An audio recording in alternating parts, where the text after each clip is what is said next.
আচ্ছা, হোমিওপ্যাথি নিয়ে আজকাল তো অনেক কথাই শোনা যায়। একদিকে যেমন বহু মানুষ এটা ব্যবহার করছেন, অন্যদিকে এর কার্যকারিতা নিয়ে কিন্তু বেশ প্রশ্ন আছে, তাই না? একদম। এর মূলনীতি, ঔষধ তৈরির পদ্ধতি, এগুলো কিন্তু আমাদের চেনা অ্যালোপ্যাথি থেকে বেশ আলাদা। হ্যাঁ, সেটাই। আজ আমরা কিছু গবেষণা আর লেখালেখি ঘেঁটে একটু বোঝার চেষ্টা করব, মানে এই পদ্ধতির পেছনের কথাগুলো আসলে কি। ঠিক। আমাদের হাতে বেশ কিছু উৎস আছে। ধরুন কিছু গবেষণা প্রবন্ধ, অর্গানন অফ মেডিসিন নিয়ে আলোচনা। আবার অ্যালোপ্যাথির সঙ্গে তুলনামূলক কিছু বিশ্লেষণও। এগুলোর ভিত্তিতেই আমরা দেখব কেন লোকে এটা গ্রহণ করছে, ওষুধটা ঠিক কিভাবে বানানো হয় বা ব্যবহার করা হয়। আর হ্যাঁ, ওই যে অর্গাননের পঞ্চম আর ষষ্ঠ সংস্করণ, ওগুলোর মধ্যে পার্থক্যটা কি, বিশেষ করে ওষুধের শক্তি বা পোটেন্সি নিয়ে। ঠিক, ওই দিকগুলো আমরা ছুঁয়ে যাব। তাহলে শুরু করা যাক এর ব্যবহার বা গ্রহণযোগ্যতা দিয়ে। ভারত, বাংলাদেশ তো বটেই, জার্মানি, ইউকেতে তো লোকে ব্যবহার করে। কারণটা কি মনে হয়? উৎসগুলো কি বলছে? উম, উৎসগুলো কয়েকটা সম্ভাব্য কারণ দেখাচ্ছে। যেমন অনেকেই ভাবেন এর ওষুধগুলো বেশ নিরাপদ, মানে পার্শ্ব প্রতিক্রিয়া নাকি তেমন নেই। আচ্ছা। আবার এটা একটা হলিস্টিক অ্যাপ্রোচ, মানে শুধু রোগ নয়, পুরো মানুষটাকে দেখে চিকিৎসা করার চেষ্টা করা হয়। মানে সামগ্রিক একটা ব্যাপার। হ্যাঁ, আর একটা বড় ধারণা হলো এটা নাকি শরীরের নিজস্ব রোগ সারানোর ক্ষমতাকেই জাগিয়ে তোলে। কিছু গবেষণার কথাও বলা আছে।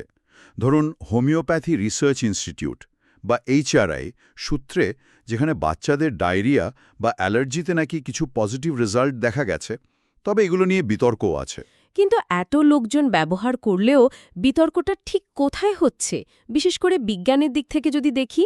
মূল বিতর্কটা এর কার্যকারিতা প্রমাণ নিয়ে আর ওষুধ তৈরির প্রক্রিয়াটা নিয়ে। মানে প্রচলিত বিজ্ঞানের মডেল দিয়ে এর সব ধারণা ঠিক মেলানো যায় না। যেমন? যেমন ধরুন এর ওষুধগুলো তো ভীষণভাবে ডাইলিউট বা লঘু করা হয়। এত বেশি লঘু যে অনেক সময় মূল ওষুধের কণা খুঁজে পাওয়াই মুশকিল। মানে অ্যাভোগাড্রো লিমিটেরও বাইরে? ঠিক তাই। অ্যাভোগাড্রো সংখ্যার সীমা পেরিয়ে যায়। তাই সমালোচকরা বলেন এর যেটুকু কাজ হয় সেটা আসলে প্ল্যাসিবো এফেক্ট, মানে রোগীর মানসিক বিশ্বাসের ফল। আচ্ছা, প্ল্যাসিবো। হ্যাঁ। আবার ধরুন ওই যে জীবনী শক্তি বা ভাইটাল ফোর্সের ধারণা, সেটাও কিন্তু প্রচলিত জীববিজ্ঞানের ধারণার সাথে সরাসরি মেলে না। এই ওষুধ তৈরির প্রক্রিয়াটা কিন্তু খুব অদ্ভুত লাগছে শুনতে। একটু যদি বুঝিয়ে বলেন, ওই যে শক্তিকরণ বা ড্রাগ ডাইনামাইজেশন বললেন। হ্যাঁ, এটা হোমিওপ্যাথির একেবারে গোড়ার কথা। দেখুন, প্রাকৃতিক উৎস থেকে গাছপালা, খনিজ বা প্রাণীজ জিনিস থেকে মূল উপাদানটা নেওয়া হয়। তারপর দুটো প্রধান কাজ করা হয়: পর্যায়ক্রমে লঘু করা আর নির্দিষ্ট ছন্দে ঝাঁকুনি দেওয়া বা ঘষা। লঘু করা আর ঝাঁকুনি দেওয়া। হ্যাঁ, লঘু করা হয় দশমিকে এক্স, শতমিকে সি বা 50 সহস্রতমিকে LM বা কিউ, এই স্কেলগুলোতে। আর প্রতিবার লঘু করার সাথে সাথে ঝাঁকুনি, সাকাশন বা ঘর্ষণ, ট্রিচুরেশন দেওয়া হয়। ধারণাটা হলো এই পুরো প্রক্রিয়ার মধ্য দিয়ে ওষুধের ভেতরের নিরাময় ক্ষমতাটা নাকি বাড়ে, যদিও পদার্থের পরিমাণটা কমে যায়। তার মানে যত বেশি লঘু করা আর ঝাঁকানো হচ্ছে, ওষুধের শক্তি বা পোটেন্সি তত বাড়ছে। এই হলো আইডিয়াটা। আর এই সি আর LM, এগুলোই পোটেন্সি। একদম। সি বা সেন্টেসিমাল স্কেলে প্রতি ধাপে 1 ভাগ ওষুধ আর 99 ভাগ অ্যালকোহল বা জল মিশিয়ে ঝাঁকানো হয়। আর LM বা 50 মিলিসিমাল স্কেলটা আরও জটিল। ওখানে অনুপাতটা 1:50,000।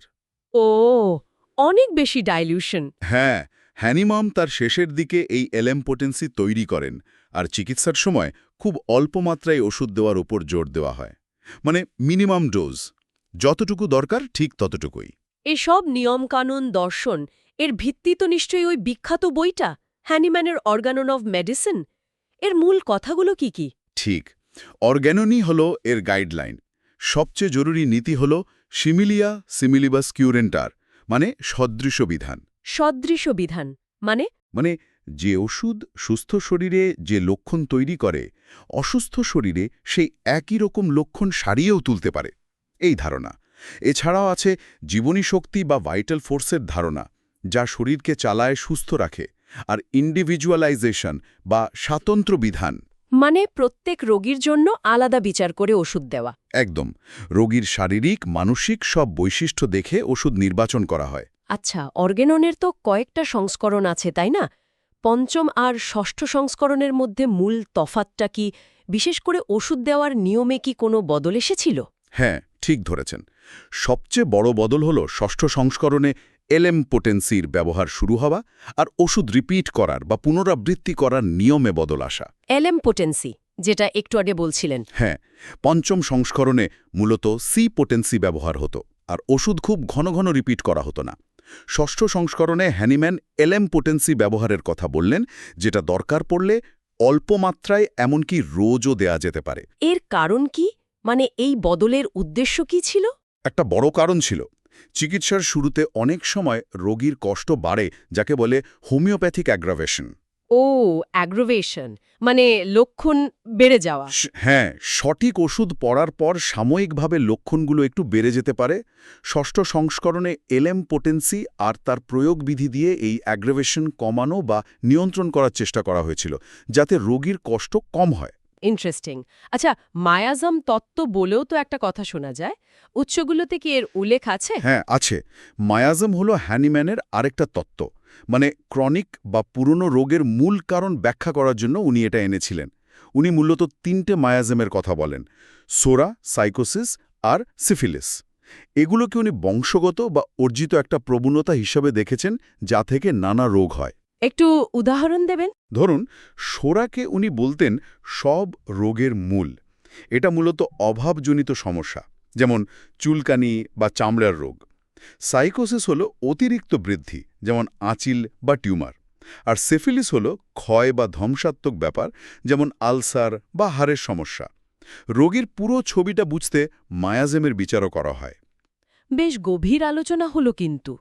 তাহলে যদি একটু গুছিয়ে বলি, আমরা দেখলাম হোমিওপ্যাথির যে এত গ্রহণযোগ্যতা, তার পেছনে আছে এর নিরাপত্তা, কম পার্শ্ব প্রতিক্রিয়া আর ওই হোলিস্টিক চিকিৎসার ধারণা। ঠিক। এর ওষুধ তৈরির পদ্ধতিটা একদম আলাদা, ডাইনামাইজেশন, পোটেন্সি স্কেল মানে সি আর এলএম, আর খুব কম মাত্রার ব্যবহার। হ্যাঁ, আর অর্গানান হল এর মূল বই, যার ষষ্ঠ সংস্করণে এলএম পোটেন্সি আর নতুন প্রয়োগবিধি আনা হয়েছে, বিশেষ করে ওই অ্যাগ্রাভেশন কমানোর জন্য। একদম ঠিক। আলোচনাটা শেষ করার আগে একটা প্রশ্ন মনে আসছে, যেটা এই উৎসগুলো পড়েই ভাবনা এলো। বলুন।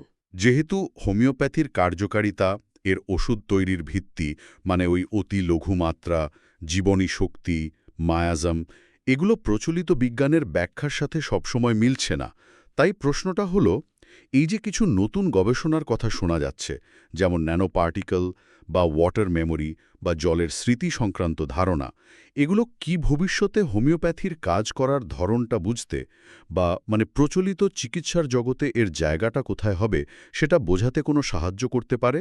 এটা নিয়ে কিন্তু আরও ভাবার সুযোগ আছে। সত্যি ভাবনার বিষয়। দেখা যাক ভবিষ্যতে গবেষণা কোন দিকে যায়।